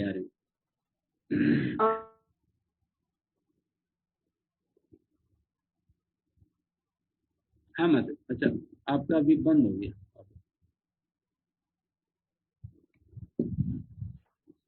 मेरे 2-3 क्वेश्चन है। एक तो ये है कि अभी जैसे जो सिचुएशन चल रही है हाँ कोरोना वगैरह की, तो अभी क्या होता है कि जिन जिन लोगों से हम बात कर रहे हैं, जिनको थोड़ा फैसिलिटेट कर रहे हैं, तो सब लोग वो लोग डिवोटीज को तो क्या समझते हैं, मतलब वो लोग हम लोगों को बहुत अच्छा डिवोटी समझते होंगे, ऑल्दो हम लोग तो, हमारी तो ऐसे कुछ है नहीं। तो जब भी किसी का कुछ होता है, रिश्तेदार में भी कुछ होता है, तो उनका फिर मैसेज आता है कि हमारी चाची को कोरोना हो गया, आप प्रे कीजिए। तो ऐसे लगता है उनको जैसे हमारा डायरेक्टली कनेक्शन है। तो ऐसी कंडीशन में कैसे डील करें, पहला क्वेश्चन ये है प्रभु जी। और दूसरा क्वेश्चन ये है कि जब जैसे अभी हम देखते हैं, एक माता जी से डॉक्टर हैं वो, और उनसे मैं काफी टाइम से यहाँ बात कर रही थी, लेकिन परसों मुझे मालूम पड़ा कि वो सदगुरु का भी प्रैक्टिस में कुछ कर रही हैं। तो ऐसे में प्रभु जी बहुत कष्ट होता है कि हर व्यक्ति एक्चुअली भगवान को ढूंढ रहा है, प्रभुपाद जी बोलते हैं, लेकिन किसी को पता है किसी को नहीं। तो जब लोग ढूंढ रहे हैं और ढूंढते ढूंढते वो गलत डेस्टिनेशन पे पहुंच के गलत करने लगते हैं, उनका सारा एनर्जी एफर्ट तो वेस्ट हो रहा है। तो बहुत कष्ट होता है कि क्यों वो टाइम वेस्ट कर रहे हैं। ऐसे में उनको कैसे समझाया जाए, क्योंकि डायरेक्ट समझाओ तो खराब लगता है और मुश्किल होता है उनको भी समझना, क्योंकि उनको लगता है कि क्योंकि ये कर रहे हैं इसलिए हम भी करें, या ये हमारी चीज को क्यों गलत बोल रहे हैं। एंड थर्ड ये है प्रभु जी की, जैसे अभी आप समझा ही रहे थे कि कष्ट के बारे में, और हम लोग बहुत टाइम से कुंती महारानी की प्रार्थनाएं और कष्ट पे सुने हैं। तो एक फैमिली है, बहुत नए हैं वो लोग, अभी 2-3 क्लासेस ही कभी किए होंगे। तो उनके फैमिली में प्रभु जी को कोरोना हुआ था अभी 4-5 दिन पहले, और फिर आज अचानक ही उनको, मतलब फैमिली में बच्ची भी है 5 महीने की, जिसका यहाँ अन्नप्राशन वगैरह कराना था। तो वो तीनों को भी फीवर आया, और वो प्रभु जी को आज 50% चेस्ट इन्फेक्शन आया। तो माता जी का भी जस्ट मुझे फोन आया था क्लास के बीच में ही। तो उनका पहला सेंटेंस था कि हमने देख लिया कृष्णा को, और मतलब ये इतना आसान क्यों है, तब कृष्णा को इतनी जल्दी गाली क्यों देने लगते हैं, हमने देख लिया कृष्णा को, क्या करा कृष्णा ने। और ऐसे उनको भी कैसे समझाएं, मतलब ऑब्वियसली उनके लिए बहुत खतरनाक सिचुएशन है, वो बहुत सरेंडर रख रही थी इतने दिन से भगवान पे, और अब उनको लग रहा है कि मेरा तो सब बिगड़ गया। मतलब अभी इतना नेगेटिव तो सोचने की जरूरत नहीं है, बट वो एकदम पूरा हो गई है ऐसे कि अब तो कुछ नहीं है, वो हम लोगों को सबको भी होगा, और हमने तो देख लिया कृष्णा को इतना भगवान को किया, और ये हमको आज ये भी दिन देखने को मिल रहा है। तो क्या अभी कैसे उनको समझाएं प्रभु जी, बता, मतलब थोड़ा दुख भी होता है कि भगवान को इतना जल्दी जज करने लगते हैं सब, लेकिन उनको कैसे समझाया नहीं समझ पा रहे हैं।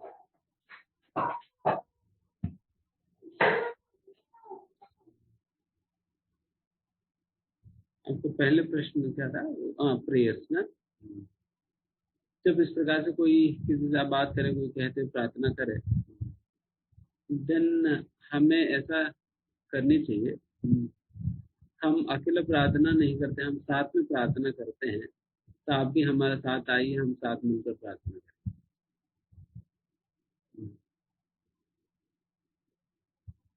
जो प्रार्थना करनी है साथ में आइए, फिर साथ मिलकर हम सभी मिलकर ही प्रार्थना करेंगे। उनके साथ ही मिलकर आप प्रार्थना कराइए, जप कराइए, संकीर्तन कराइए, और क्या प्रार्थना करनी चाहिए बताइए, भगवान के विषय में 2-3 बातें बताइए। तो उस प्रकार से ये भी एक प्रचार माध्यम भी बन सकता है, एंड साथ ही साथ सच में प्रार्थना भी होगी और भगवान भी प्रसन्न होंगे, और उनका भी भलाई होगी। जिनके लिए प्रार्थना की जा रही है उनका भी भलाई होगी, जो लोग प्रार्थना कर रहे हैं उनका भी भलाई है।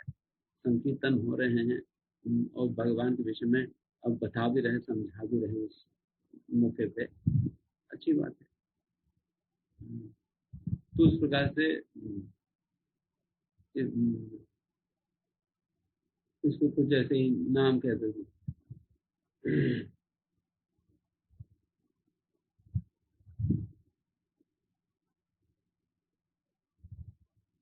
प्रेइंग टुगेदर करके फिर साथ में बुला कर प्रार्थना कर सकते हैं। एक तो ये हो गया जब इस प्रकार से लोग पूछते हैं प्रार्थना के लिए, क्योंकि नहीं तो फिर क्या है ना, फिर लोग कहते हैं प्रार्थना कर दो, तो फिर यही होगा, हम समझाएंगे कि प्रभु जी माला करो माला करो, ठीक है प्रभु जी आप मेरी ओर से 2 माला कर देना, तो फिर मुझे ही करना है तो फिर आपको बताना, तो इसके साथ में बिठाकर हम प्रार्थना करेंगे। तो ये हो गया। दूसरा व्हाट इज दैट, हाँ, जब कोई इस प्रकार से अन्य चीजों को फॉलो करते हुए जब हमें दिखाई पड़ते हैं, डेफिनेटली हमें बहुत कष्ट होता है, बिकॉज उनकी इंटरेस्ट तो है बट गलत जगह पर उनकी इतना एनर्जी लग जाता है और वो लोग इतना सिंसियरली फॉलो करने लगते हैं, उससे देखकर हमें बहुत दुख लगता है, अरे ये क्या चल रहा है, इतना सीधा सीधा धोखा चल रहे, बड़ी व्यक्ति समझ नहीं पा रहे हैं और उसी भ्रम में ही रह जा रहे हो, वही पर कार्य कर रहे हैं। तो निश्चित रूप से जैसा हम कई बार बताए थे, प्रचार मतलब प्रार्थना है, प्रचार मतलब प्रार्थना है, तो उनके लिए हमें निश्चित रूप से भगवान से प्रार्थना करनी चाहिए, उनकी स्थिति के विषय में। भगवान देखिए इस प्रकार से वो जानना तो सारे बट गलत रास्ते से भटक रहे हैं, बट आप हमें ऐसा क्षमता दीजिए या उन्हें ऐसा बुद्धि दीजिए ताकि वो आपके पद को समझकर इस ओर आ सके, तो वैसा प्रार्थना करिए भगवान से। तो ये हो गया। एंड दूसरा, वैसा मतलब उनको हम अभी शुरुआत में उनको अगर उनकी बातों को काटने लगे, देन व्यक्ति नहीं आएगा। रैदर थोड़ा सा विश्वास जीतने के लिए उन्हें आप अच्छा से बुलाइए मंदिर में और प्रसादम खिलाइए और संकीर्तन कराइए। ये सारी चीजें कराने से उस व्यक्ति की सुकृति बढ़ेगी, रिसेप्टिविटी बढ़ेगी। फिर कुछ क्लासेस वगैरह कराइए। क्लासेस वगैरह करने के उपरांत थोड़ा सा विश्वास जैसे बढ़ती है, हमें उनकी मतलब उस समय तो उनको यही कहना चाहिए कि आप वहां पर भी जाओ कोई दिक्कत नहीं, बट यहाँ पर तो आओ ही। वैसा रिलेशनशिप बनाकर उस रिलेशनशिप की स्ट्रेंथ पे उनको बुला लेनी चाहिए। क्योंकि क्या है ना, ये लोग अगर समझ ले देन ये बहुत सीरियस वक्त बन जाएगा, क्योंकि वो लोग ऑलरेडी परम सत्य को समझने के लिए ही निकले हैं, बट गलत रास्ता पकड़ लिया। अगर ये लोगों को हम कैसे न करके अगर हम ले आ सके, देन बहुत जल्दी पकड़ लेंगे एंड फिर बहुत जल्दी उनके एडवांसमेंट। इसलिए अगर वैसा व्यक्ति परिवर्तित हो सकता है तो अच्छी बात है। तो इसलिए थोड़ा सा हम एनर्जी लगाकर उनको हम बुलाते हैं और प्रसाद खिलाएंगे, संकीर्तन कराएंगे, सुकृति बढ़ाएंगे, फिर उसके उपरांत प्रवचन सुनाएंगे। प्रवचन सुनाकर फिर कुछ समय के बाद जैसे ट्रस्ट बनता है, उसके बाद वहां के सिद्धांतों को धीरे धीरे काटना है, फिर काट देंगे। कभी छोड़ना नहीं है, नहीं बुरा मान जाएगा, बुरा फिर नहीं काटेंगे तो फिर वो यही सोचता रहेगा। हाँ, कोई भी आध्यात्मिक लोग कहते हैं ना, कोई भी पद एक ही है, पहुंचना तो वही है, वो भी वहां वही ले जाएंगे, आप लोग भी वही ले जाएंगे, आप भी अच्छे हो वो भी अच्छे हैं, तो इस प्रकार की बातें करने लगते, तो वो बातें हमें जमता नहीं। हम काट देंगे, हम बता देंगे देखिए सच्चाई ये है, तो इस प्रकार से है। कुछ समय के बाद जैसे ट्रस्ट बनता है तो फिर बात हम सच्चाई उनके सामने प्रस्तुत कर देंगे। उसके बाद व्यक्ति टिक गया तो टिक गया, नहीं तो फिर हरे कृष्ण, नहीं तो हरे कृष्ण। हमने अपनी ओर से प्रयास किया तो वैसा करिए, बट सच्चाई बोले बिना तो हम रुकेंगे, सच्चाई तो बोलना ही है। एंड तीसरा, जो आप बच्चों के विषय वगैरह जो नया नया जुड़े हैं और उनको करना हुआ है, उस समय ना हमें कम से कम सिद्धांत बताने चाहिए। कम से कम सिद्धांत बतानी चाहिए। डेफिनेटली उन्हें प्रोत्साहन देनी चाहिए भगवान के नाम लेने का, भगवान का स्मरण करने का। बट सिद्धांतों की प्रयोग कम से कम करे, रादर उन्हें इमोशनल टच देनी चाहिए। बोले ये कोई स्ट्रैटेजी नहीं है, हर की स्ट्रैटेजी के रूप में नहीं, बट एक मतलब वास्तविकता है। उस समय उनको वही चीज जरूरत है। अभी वो उनको सिद्धांत बताएंगे भी दिमाग में कुछ घुसेगा नहीं। हम ही इतना सारा कुछ सुनकर भी जब कोई प्रॉब्लम आता है, हम स्वयं ही फिलॉसफी को भूल जाते हैं। तो वैसे समय पे इस प्रकार के नए लोगों को आप सिद्धांत बताने लगे, दिन फिर व्यक्ति एंटी हो जाएगा, रिबेलियस हो जाएगा। रादर उन्हें एक कंफर्टिंग टच और साथ ही साथ जो कुछ भी हमसे हो सके हम मदद करें। हम कहें कि इस प्रकार से हम आपके लिए हम प्रार्थना करेंगे, इस प्रकार से माला करेंगे, आपको अपने विश्वास बना कर रखिए, आप भगवान से प्रार्थना करिए, हम भी करेंगे आपके लिए, और आप बताइए आपके लिए कुछ हम मदद कर सके तो बताइए। तो इस प्रकार से उनकी अगर हम फ्रेंड या रिश्तेदार जब हम होते हैं, जिस प्रकार से हम एक्सटेंड करके मदद करेंगे, उसी प्रकार से हम मदद करने के लिए तैयार होकर उनसे उनकी मदद करने का प्रयास करनी चाहिए। जिस प्रकार से भी हो सके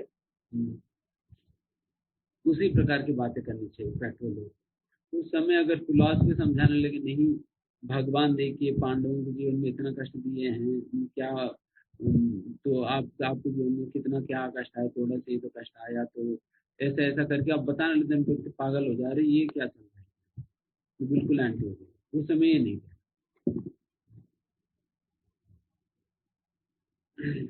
ठीक है ना।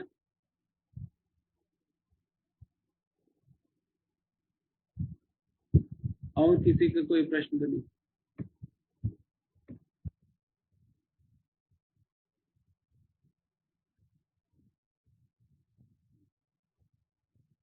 ठीक है, फिर किसी कोई प्रश्न है तो यहाँ समाप्त करते हैं।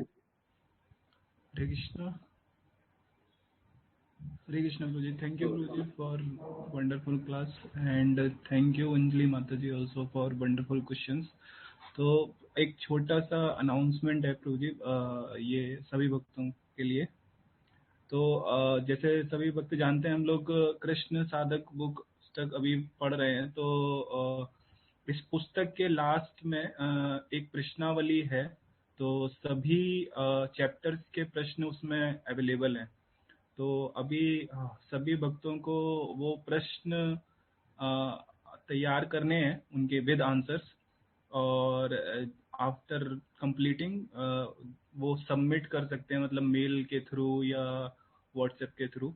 ये इसलिए रिक्वायर्ड है क्योंकि अभी हम लोग इस बुक के ख़त्म होने के बाद जैसे हम लोग सर्टिफिकेट ऑफर करते हैं या सर्टिफिकेट बनाते हैं, या आगे की प्रोग्रेस के लिए भी रिक्वायर्ड है। जो भक्त इनिशिएशन के लिए भी आगे अप्रोच करेंगे, तो